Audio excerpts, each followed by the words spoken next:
혹시 여러분은 하나님께서 우리 삶에 큰 축복을 준비하실 때 미리 알려주신다는 사실을 아시나요? 그것도 우리가 쉽게 알아볼 수 있는 징조들을 통해서 말입니다. 놀라운 사실은 때로는 우리가 겪는 어려움이나 혼란스러운 상황이 오히려 곧 다가올 좋은 변화의 신호일 수 있다는 점입니다. 마치 아침이 오기 전 가장 어두운 새벽이 있는 것처럼요. 성경 속 인물들의 삶을 살펴보면 이런 패턴이 분명히 보입니다. 요셉이 이집트의 총리가 되기 전, 다윗이 이스라엘의 왕이 되기 전에도 이런 특별한 징조들이 그들의 삶에 나타났습니다. 하나님께서 큰 축복을 준비하실 때 가장 먼저 나타나는 징조는 갑자기 모든 일이 꼬이기 시작한다는 것입니다. 오랫동안 잘 되던 일들이 갑자기 안 풀리기 시작합니다. 건강 문제가 생기거나 가족 관계에 갈등이 생기거나 직장에서 예상치 못한 문제가 터집니다. 이런 일이 왜 일어날까요?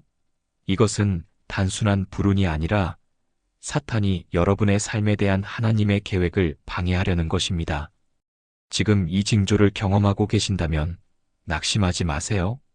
하나님께서 여러분의 삶에 역사하고 계신다는 증거입니다.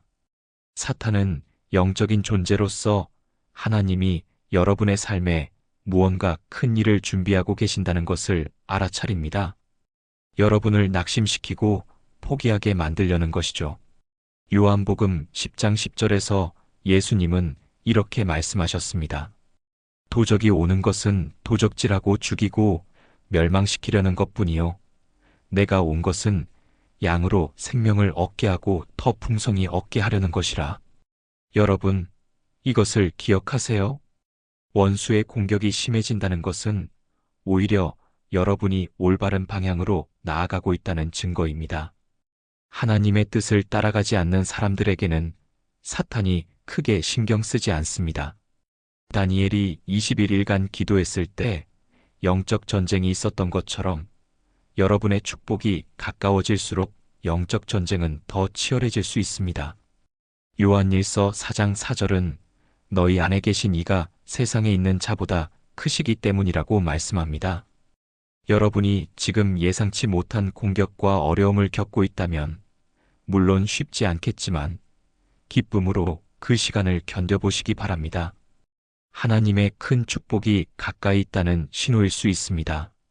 두 번째 징조 관계의 정리와 고립의 시간. 하나님께서 새로운 것을 부어주시기 전에 종종 오래된 것들을 정리하시는데요. 마치 새 옷을 입기 전에 헌 옷을 정리하는 것과 같습니다. 이 시기에는 오랜 친구들과 연락이 뜸해지거나 자주 만나던 사람들과 자연스럽게 거리가 생깁니다. 때로는 직장에서 팀이 바뀌거나 이사를 해야 하는 상황이 생기기도 합니다. 이렇게 고립되는 시간이 찾아오면 외롭고 두려울 수 있습니다. 하나님, 왜 저를 혼자 두시나요? 라고 물을 수도 있겠죠. 하지만 이것은 벌이 아닙니다. 하나님께서 여러분을 특별히 준비시키고 계신 시간입니다. 성경의 많은 위대한 인물들도 이런 고립의 시간을 경험했습니다. 모세는 40년 동안 광야에서 양을 치며 준비되었습니다. 요셉은 형제들에게 버림받고 감옥에 갇혔지만 그것이 오히려 이집트의 총리가 되는 준비 과정이었습니다. 예수님조차도 공생애를 시작하기 전 40일 동안 광야에서 홀로 시간을 보내셨습니다. 하나님께서 여러분을 고립시키는 이유는 무엇일까요? 그것은 여러분이 다음 단계로 나아가기 위해 짊어질 수 없는 짐들을 내려놓게 하기 위함입니다. 이사야 43장 19절에서 하나님은 이렇게 말씀하십니다. 보라, 내가 새 일을 행하리니 이제 나타낼 것이라. 너희는 그것을 알지 못하겠느냐. 반드시 내가 광야의 길을 사막의 강을 내리니. 여러분이 지금 외로움과 고립을 느끼고 있다면 그것은 하나님께서 여러분의 삶에 새로운 길을 내고 계신다는 증거입니다. 더 나은 관계, 더 나은 기회, 더 나은 환경을 준비하고 계신 것이죠. 하나님께서 큰 일을 행하시기 전 종종 영적인 갈증이 생깁니다. 평소에는 성경책이 책장에 꽂혀 있었는데 갑자기 말씀이 궁금해지고 읽고 싶어집니다.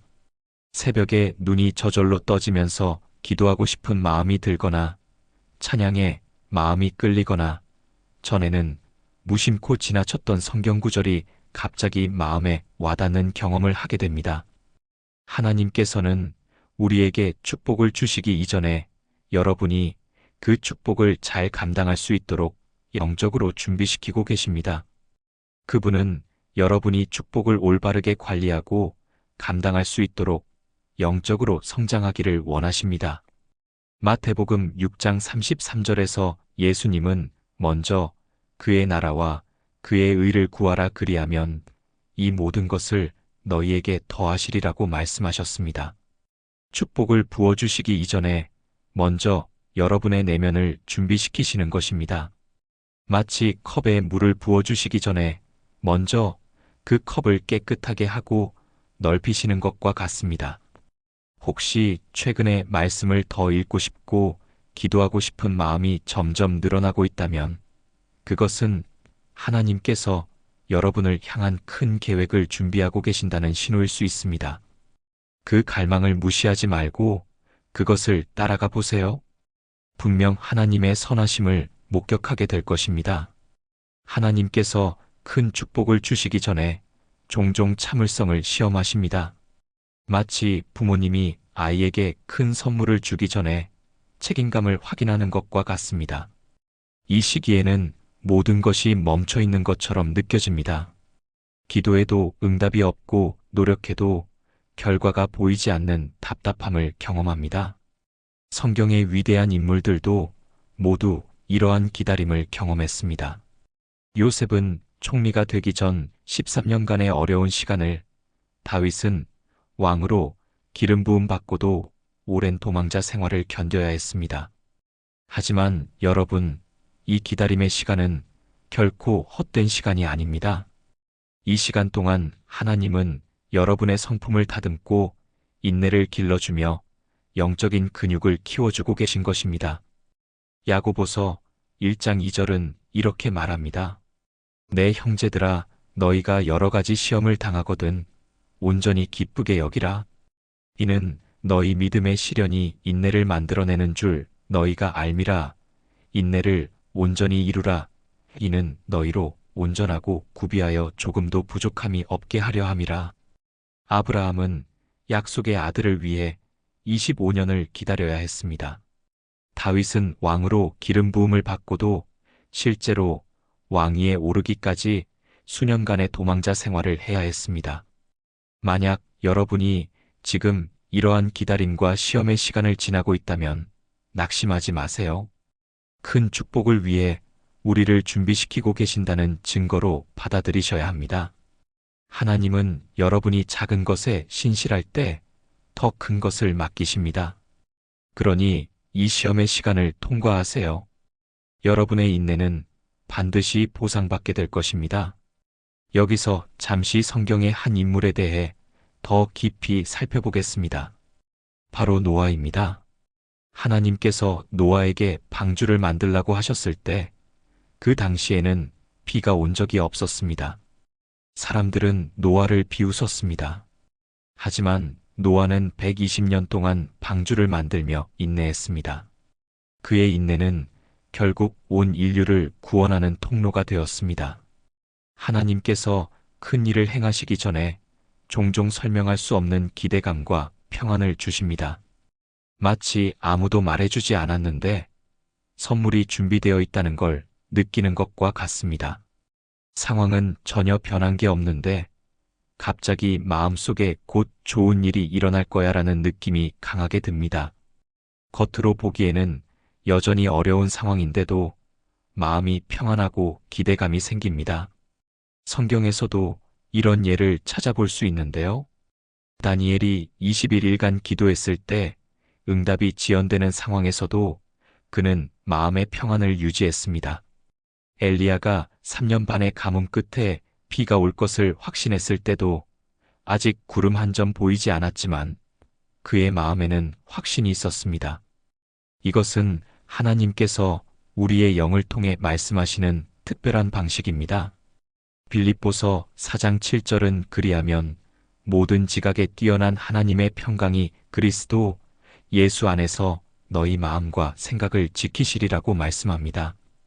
이 평화는 하나님께서 곧 여러분의 삶에 개입하실 것이라는 분명한 신호입니다. 이런 평안이 여러분의 마음을 채우고 있다면 믿음으로 하나님께 감사드리세요.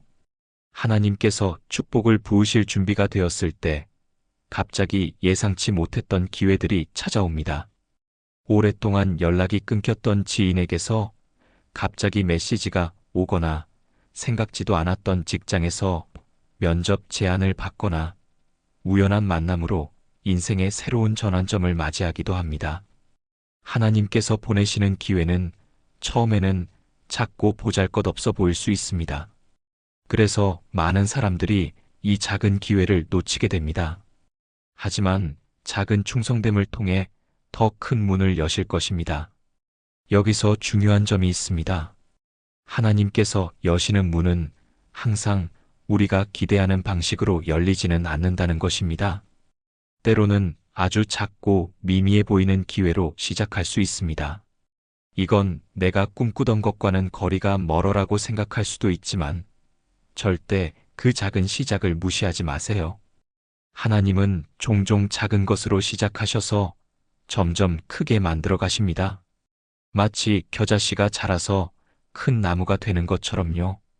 누가복음 16장 10절에서 예수님은 지극히 작은 것에 충성된 자는 큰 것에도 충성되고 지극히 작은 것에 불의한 자는 큰 것에도 불의하니라고 말씀하셨습니다. 여러분이 지금 작은 기회를 맞닥뜨리고 있다면 그것을 하나님께서 여러분을 위해 준비하신 큰 계획의 첫 단계로 받아들여 보시고 최선을 다해 보시기 바랍니다. 하나님은 그 작은 충성됨을 통해 더 큰 문을 여실 것입니다. 요한계시록 3장 8절을 보면 내가 내 행위를 아노니 내가 내 앞에 열린 문을 두었으되 능히 닫을 사람이 없으리라. 하나님께서 여시는 문은 그 누구도 닫을 수 없습니다. 여러분 앞에 열린 작은 기회라도 그것이 하나님으로부터 온 것이라면 담대하게 그 문으로 들어가세요. 마지막으로 하나님께서 큰 축복을 부으시기 직전에는 예상치 못한 방식으로 필요한 도움과 자원이 생기기도 합니다. 갑자기 예상치 못한 돈이 들어오거나 필요했던 물건을 누군가 선물해 주거나 꼭 필요했던 정보나 조언을 우연히 접하게 됩니다. 이것은 여호와 이레 우리의 공급자 되시는 하나님께서 여러분이 다음 단계로 나아가기 위해 필요한 모든 것을 미리 준비하고 계신다는 증거입니다. 또한 기도했던 내용이 다른 사람의 입을 통해 확인되는 경험을 할 수도 있습니다. 예를 들어 여러분이 특정한 방향에 대해 기도하고 있었는데 그것을 아무도 모르는 상황에서 누군가가 똑같은 내용의 말씀이나 격려를 전해줄 때가 있습니다.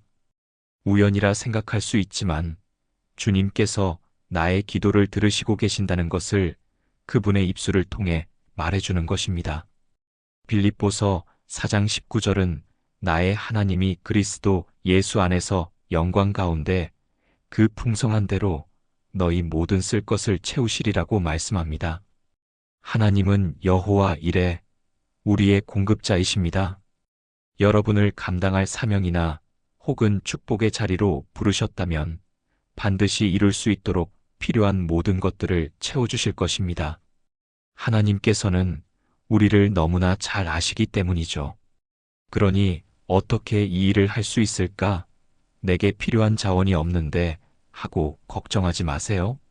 하나님께서 여러분을 부르셨다면 그분은 이미 모든 것을 예비하고 계십니다. 이제 여러분, 지금까지 말씀드린 7가지 징조들을 경험하고 계신다면 한 가지 더 알아두셔야 할 중요한 사실이 있습니다. 하나님께서는 단순히 축복만 주시는 것이 아니라 그 축복을 감당할 수 있는 사람으로 우리를 변화시켜 가신다는 것입니다. 이 변화의 과정에서도 특별한 현상들이 나타나는데요. 이것들을 알게 되면 하나님이 지금 내 삶에서 어떤 일을 하고 계시는지 더욱 분명하게 이해할 수 있을 것입니다. 성경을 자세히 살펴보면 하나님께서 위대한 일을 위해 준비시키는 사람들에게는 공통적인 패턴이 있습니다. 모세는 40년 광야 생활을, 요셉은 노예와 감옥에서 13년을, 다윗은 도망자의 삶을 살았습니다. 아브라함은 25년을 기다렸고 엘리야는 극심한 우울과 고독을 경험했습니다. 이사야 43장 19절 말씀을 보겠습니다. 보라, 내가 새 일을 행하리니 이제 나타낼 것이라 너희가 그것을 알지 못하겠느냐. 반드시 내가 광야의 길을 사막의 강을 내리니. 이 말씀은 하나님께서 어떤 사람을 준비시키실 때 그 사람에게 먼저 어떤 변화가 일어나는지를 보여줍니다. 바로 새로운 것을 볼 수 있는 영적 시력입니다. 여기서 흥미로운 사실 하나는 성경을 깊이 들여다보면 모든 놀라운 변화와 회복은 먼저 보는 것에서 시작되었다는 공통점이 있다는 것이죠.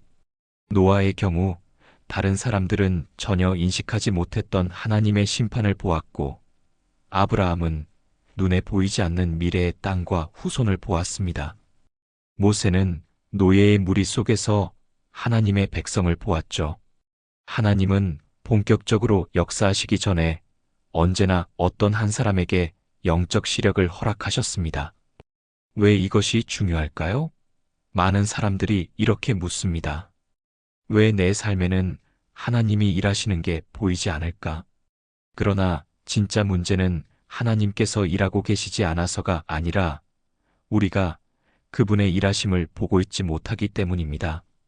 보라, 내가 새 일을 행하리니 하나님은 기다려라 혹은 곧 하겠다라고 하신 게 아닙니다. 이미 행하고 계시다고 말씀하시며 보라라고 말씀하십니다. 즉 하나님은 지금 이 순간에도 새로운 일을 하고 계신다는 것이죠.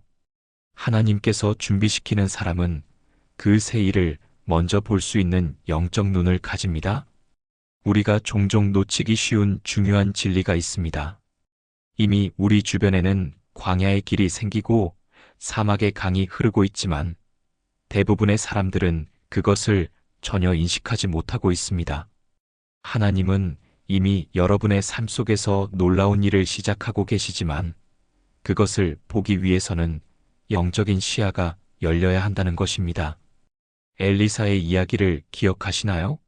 적군이 도성을 에워싸자 그의 사환은 두려움에 사로잡혔습니다. 하지만 엘리사는 이렇게 말합니다. 두려워하지 말라. 우리와 함께 한 자가 그들과 함께 한 자보다 많으니라. 그리고는 하나님께 이렇게 기도하죠. 여호와여, 원하건대 그의 눈을 열어서 보게 하옵소서. 그 순간 사환의 눈이 열리고 불말과 불병거로 가득한 하나님의 군대가 산을 둘러싸고 있는 것이 보였습니다. 여기서 중요한 점은 하나님의 군대가 기도 후에 나타난 것이 아니라는 것입니다. 그들은 이미 거기에 있었습니다. 다만 사환의 눈이 열리지 않았을 뿐인 것이죠. 하나님께서 준비시키시는 사람은 이미 존재하지만 대부분이 보지 못하는 하나님의 역사를 볼 수 있는 눈을 가진 사람입니다. 지금 당신은 어떤 상황에 있나요? 혹시 눈앞의 문제와 위기만 바라보며 하나님이 일하시는 흔적을 보지 못하고 계시진 않나요? 하지만 하나님은 지금 이 순간에도 새로운 일을 행하고 계신다는 것입니다. 매일 아침 이렇게 기도해 보세요. 하나님, 오늘도 당신이 행하시는 새 일을 볼 수 있는 영적 시력을 제게 허락해 주세요. 제 삶의 모든 순간 속에서 당신의 손길을 발견하게 하소서. 이 기도를 진실하게 드리기 시작한다면 이미 새 일을 행하실 하나님을 기대하게 될 것입니다. 그리고 바로 그것이 하나님께서 여러분을 특별한 목적을 위해 준비시키고 계시다는 첫 번째 증거입니다. 이사야 55장 8절, 9절 말씀입니다. 내 생각은 너희 생각과 다르며 내 길은 너희 길과 다름이니라. 여호와의 말씀이니라. 이는 하늘이 땅보다 높음같이 내 길은 너희 길보다 높으며 내 생각은 너희 생각보다 높음이니라. 하나님께서 준비시키시는 사람에게 나타나는 두 번째 특징, 바로 하나님의 관점으로 바라보고 생각하는 능력을 의미합니다. 이런 경험 혹시 있으신가요? 확신을 갖고 추진했던 일이 갑자기 무너져 내리고 철저히 준비했던 계획의 문이 닫혔을 때 그 순간엔 낙담과 혼란만이 남았지만 시간이 지나 돌아보니 그 좌절이 오히려 더 큰 축복이었구나 하고 고백하게 되는 경우 말입니다. 그럴 때 우리는 이렇게 말하잖아요. 하나님, 이게 당신의 계획이었군요. 바로 이 지점이 중요하다는 것입니다. 하나님께서 준비시키는 사람은 자기 중심적이고 제한된 사고방식에서 벗어나 하나님의 더 높은 관점과 생각으로 전환되기 시작합니다. 그런데 이 말씀에는 우리가 자주 놓치는 아주 흥미로운 통찰이 담겨 있습니다. 하늘이 땅보다 높음같이 여러분, 하늘과 땅의 차이가 어느 정도일까요? 천문학자들의 말에 따르면 우리가 관측할 수 있는 우주의 크기는 약 930억 광년에 달한다고 합니다. 하나님께서는 단순히 내 생각은 너희보다 조금 더 깊다고 말씀하신 게 아니라는 것이죠. 완전히 다른 차원, 즉 하늘과 땅만큼 압도적인 차이가 있다는 것을 강조하고 계신 것입니다. 왜 이것이 중요한 걸까요? 대부분의 사람들은 자신이 알고 있는 것, 느끼는 것, 경험한 것을 전부라고 생각합니다. 그래서 그 틀 안에서만 판단하고 해석하며 결정하죠. 하지만 하나님께서 준비시키는 사람은 다릅니다.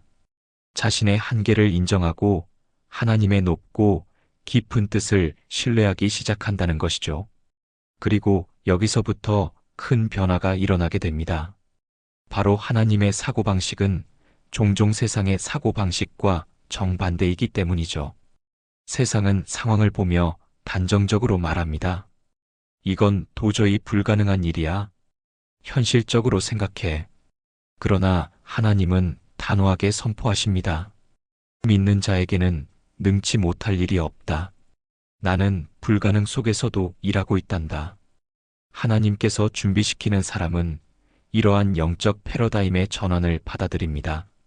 그리고 이제는 똑같은 상황을 보면서도 전혀 다르게 해석하게 됩니다. 실패 속에서도 성공의 씨앗을, 문제 속에서도 하나님의 기회를, 상실 속에서도 성숙의 통로를 보기 시작하는 것입니다. 혹시 지금 여러분이 처한 상황이 도무지 이해되지 않으시나요? 어쩌면 그 이유는 여전히 자신의 관점으로만 바라보고 있기 때문일 수 있습니다. 하지만 하나님께서는 지금도 여러분을 향해 말씀하고 계십니다. 내 생각은 너희 생각과 다르며 내 길은 너희 길보다 높다. 이제 이렇게 기도해 보세요. 하나님, 제 생각의 한계를 인정합니다. 오늘 저의 생각이 당신의 높고 깊은 뜻으로 새로워지게 해주세요. 제 삶을 제 눈이 아니라 하나님의 눈으로 바라볼 수 있게 해주세요. 이 기도를 진심으로 드리기 시작하면 세상의 눈이 아닌 하나님의 눈으로 세상을 바라보게 될 것입니다. 그리고 그것이 바로 하나님께서 여러분을 특별한 목적을 위해 준비시키고 계시다는 두 번째 증거입니다. 마지막 세 번째 말씀은 빌립보서 1장 6절 말씀입니다. 너희 속에 착한 일을 시작하신 이가 그리스도 예수의 날까지 이루실 줄을 우리는 확신하노라. 이 구절은 하나님께서 준비시키는 사람에게 나타나는 세 번째 특징을 보여줍니다. 바로 지속적인 변화와 성장의 과정 속에 있다는 것입니다. 흥미로운 사실은 모든 위대한 작품에 한 가지 공통점이 있다는 것입니다. 바로 시간이 필요하다는 사실입니다. 예를 들면 미켈란젤로가 조각한 다비드 상은 완성까지 3년이 걸렸고 레오나르도 다 빈치가 그린 모나리자는 4년이라는 긴 시간이 걸렸죠. 그렇다면 인생에서 가장 위대한 작품은 무엇일까요? 바로 여러분 자신이라는 것입니다. 하나님은 여러분을 단순한 종교인으로 남겨두지 않으십니다. 그분은 여러분을 하나의 걸작으로 빚어가고 계십니다. 에베소서 2장 10절은 이렇게 말합니다. 우리는 그의 만드신 바라 그리스도 예수 안에서 선한 일을 위하여 지으심을 받은 자니. 여기서 우리가 절대 놓쳐선 안 될 관점이 있습니다. 빌립보서 1장 6절을 다시 보면 이렇게 되어 있죠. 너희 속에 착한 일을 시작하신 이가 이루실 줄을 확신하노라. 즉 변화를 시작하신 분도 그것을 완성하실 분도 하나님이시라는 것입니다. 많은 사람들은 자신의 성장이 오직 자신의 노력, 결심, 의지력에 달려 있다고 믿습니다. 하지만 하나님께서 준비시키는 사람은 다르게 생각합니다. 그들은 변화의 주체가 자기 자신이 아니라 하나님이라는 사실을 알고 있는 것이죠. 성경은 이렇게 말합니다. 너희 안에서 행하시는 이는 하나님이시니 자기의 기쁘신 뜻을 위하여 너희에게 소원을 두고 행하게 하시나니. 그렇기 때문에 우리는 자신을 향한 비난이나 낙심에서 벗어날 수 있습니다. 실패하고 또 반복되는 부족함에 실망할 때에도 하나님께서 여전히 그 안에서 역사하고 계심을 믿는 것이죠. 왜냐하면 이 변화의 여정은 내가 아닌 하나님의 신실하심에 기반하기 때문입니다. 하나님은 지금도 여러분 안에서 작품을 만들고 계십니다. 그 작품은 아직 완성되지 않았고 우리는 여전히 진행 중인 작품이라는 것이죠. 그렇다면 그 완성의 날은 언제일까요? 성경은 분명히 말합니다. 그리스도 예수의 날까지 주님이 다시 오시는 그날까지 우리는 계속해서 빚어지고 다듬어지며 변화될 것입니다. 그러니 매일 이렇게 고백해 보세요. 하나님, 제 안에서 선한 일을 시작해 주심에 감사드립니다. 저는 여전히 부족하지만 당신이 저를 완성하실 것을 믿습니다. 오늘도 당신의 손길에 저를 맡깁니다. 이 고백이 여러분을 자기 비난과 좌절에서 자유롭게 할 것이며 여러분을 변화시키고 계시다는 확신을 심어줄 것입니다. 그것이 바로 하나님께서 준비시키는 사람에게 나타나는 세 번째 특징입니다. 바로 끊임없는 변화와 성장의 과정 속에 있다는 것. 그 자체가 하나님의 손에 붙들려 있다는 강력한 증거라는 것이죠. 여기서 잠깐 성경의 기드온이라는 인물을 통해 하나님의 준비 과정을 더 자세히 살펴보겠습니다. 기드온은 하나님께서 부르셨을 때 자신을 이스라엘 중에 가장 작은 자라고 했습니다. 하지만 하나님은 그를 큰 용사라고 부르셨죠. 이것이 바로 하나님의 관점입니다. 우리가 보는 현재의 모습이 아니라 미래의 가능성을 보시는 것이죠. 더 놀라운 것은 전쟁 준비 과정이었습니다. 기드온은 처음에 32,000명의 군대로 시작했지만 하나님은 그 숫자를 300명까지 줄이셨습니다. 인간의 관점에서는 말이 안 되는 일이었죠. 하나님, 이미 적은 숫자인데 더 줄이시다니요? 하지만 하나님의 방법은 달랐습니다. 기드온과 300명의 용사들이 나팔을 불고 항아리를 깨뜨렸을 때 13만 5천 명의 미디안 군대가 스스로 혼란에 빠져 도망쳤습니다. 이 이야기에서 우리가 배우는 교훈은 무엇일까요? 하나님께서 우리를 준비시키실 때는 세상의 기준과는 전혀 다른 방식을 사용하신다는 것입니다. 때로는 줄이고, 때로는 기다리게 하시며, 때로는 우리가 이해할 수 없는 방법을 사용하십니다. 하지만 그 모든 과정이 우리를 하나님만 의지하게 만들고 결국 하나님의 영광이 드러나게 하는 준비 과정이라는 것입니다. 사랑하는 청취자 여러분, 이제 오늘의 이야기를 마무리할 시간입니다. 오늘 우리가 함께 나눈 내용을 간단히 정리해보면 하나님께서 우리 삶에 큰 축복을 준비하실 때 나타나는 7가지 징조들이 있었습니다. 갑작스러운 시련과 영적 전쟁, 관계의 정리와 고립의 시간, 영적 갈급함의 증가, 인내의 시험과 기다림, 설명할 수 없는 평안과 기대감, 예상치 못한 기회의 등장, 그리고 필요한 자원과 확신의 공급이었습니다. 또한 하나님께서 우리를 특별한 목적을 위해 준비시키실 때 나타나는 세 가지 현상도 살펴보았습니다. 영적 시력이 열려 하나님의 새로운 일을 보게 되는 것, 자신의 한계를 인정하고 하나님의 높은 관점으로 전환되는 것, 그리고 하나님이 주체가 되어 지속적으로 변화하고 성장하는 과정 속에 있게 되는 것이었습니다. 혹시 여러분의 삶에 이러한 징조들이 나타나고 있나요? 지금 어려운 시간을 보내고 계시다면 그것이 오히려 하나님께서 더 큰 축복을 준비하고 계신다는 신호일 수 있습니다. 기억하세요. 하나님은 신실하신 분입니다. 그분은 약속을 지키시는 분이며 여러분을 향한 선한 계획을 가지고 계십니다. 예레미야 29장 11절 말씀처럼 너희를 향한 나의 생각을 내가 아나니 평안이요 재앙이 아니니라 너희에게 미래와 희망을 주는 것이니라. 지금 여러분이 겪고 있는 모든 과정들이 하나님께서 여러분을 더 큰 축복으로 인도하시는 여정의 일부입니다. 힘들다고 포기하지 마시고 주님을 신뢰하는 마음으로 이 시간들을 잘 견뎌나가시기 바랍니다.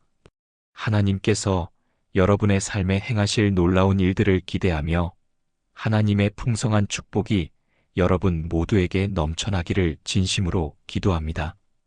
오늘도 끝까지 들어주셔서 감사합니다. 여러분 모두에게 하나님의 평안이 함께 하시길 바랍니다.